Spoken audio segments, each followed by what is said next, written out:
This video is brought to you by Nebula. If you even occasionally glance at the news, you'll have noticed that China's economy is in a bit of a state at the moment. Its property sector, which accounts for something like 30% of all economic activity, is on the ropes. Unemployment, especially amongst the well-educated urban young, has got so high that the CCP just stopped publishing the data. Exports have fallen for 4 straight months and are now down nearly 10% year on year. And last month, China's economy slipped into deflation, with consumer inflation coming in at a negative 0.3%. While deflation might sound like a good thing, especially if you live in a country that's currently suffering from high inflation, the fact that prices are going up across the rest of the world suggests that this drop in prices was caused by weak demand amongst Chinese consumers. This is especially bad news for the CCP, because weak demand exacerbates debt crises like the ones that we're seeing amongst Chinese developers and local governments, as deflation essentially makes debt more expensive. Anyway, while these crises might feel distinct, there's reason to think that they're, to some extent, all symptoms of a deeper structural issue: China's under-reliance on consumption. While rebalancing towards consumption is difficult enough, earlier this month the Wall Street Journal reported that Xi also has an ideological opposition to what he sees as Western-style consumption, because it apparently makes people lazy. So in this video, we're going to have a look at the root cause behind China's economic crisis, and why fixing it will be especially difficult given Xi's anxieties about Western economies.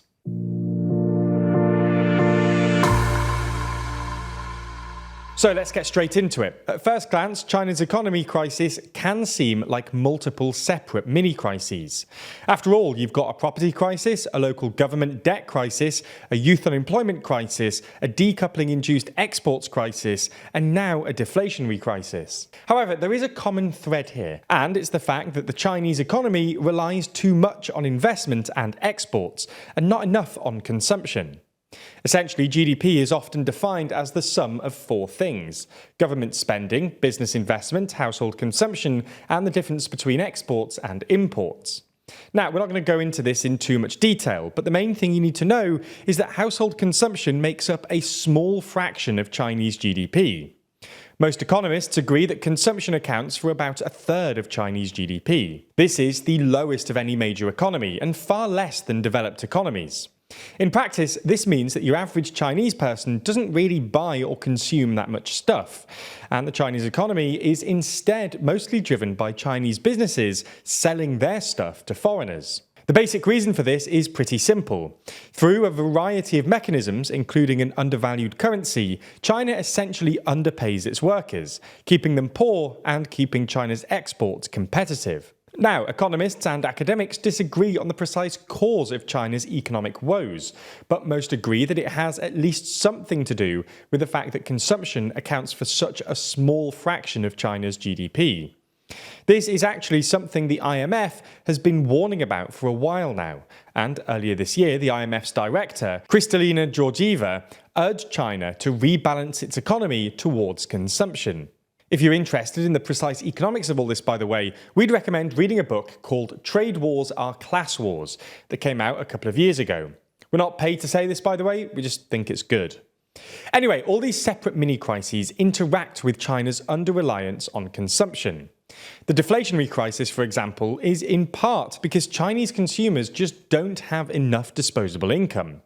The property crisis has been partly caused by the fact that Chinese savings, which are particularly high because rich people and businesses can underpay their workers, can't find productive investments because there's no domestic demand and getting money out of China can be difficult. So they have to stash it all in non-productive investments like property. Similarly, China's local governments have built up so much debt because they invest in these big infrastructure projects like high-speed rail or massive bridges.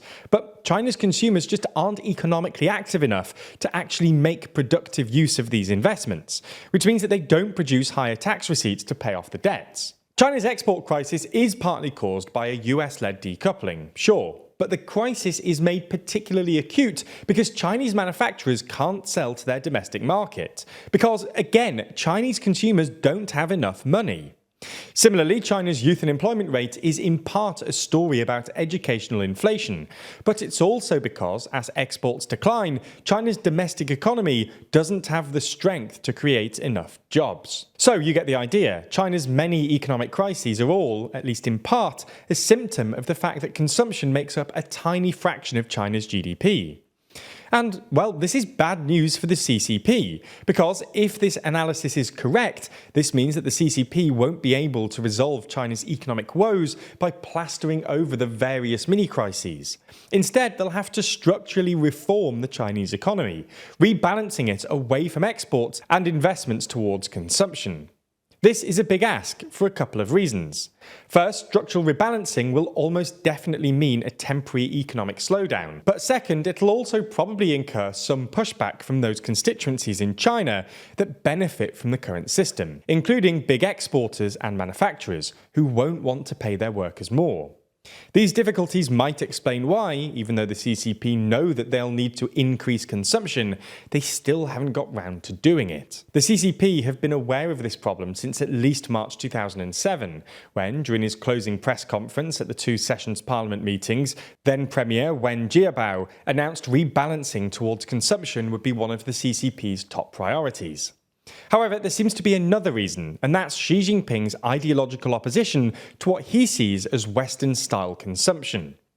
According to a Wall Street Journal report from earlier this month, Xi has rejected calls by other CCP policymakers for increasing consumption via credit stimulus because of his, quote, deep-rooted philosophical objections to Western-style consumption-driven growth, which he apparently thinks is wasteful and could encourage laziness.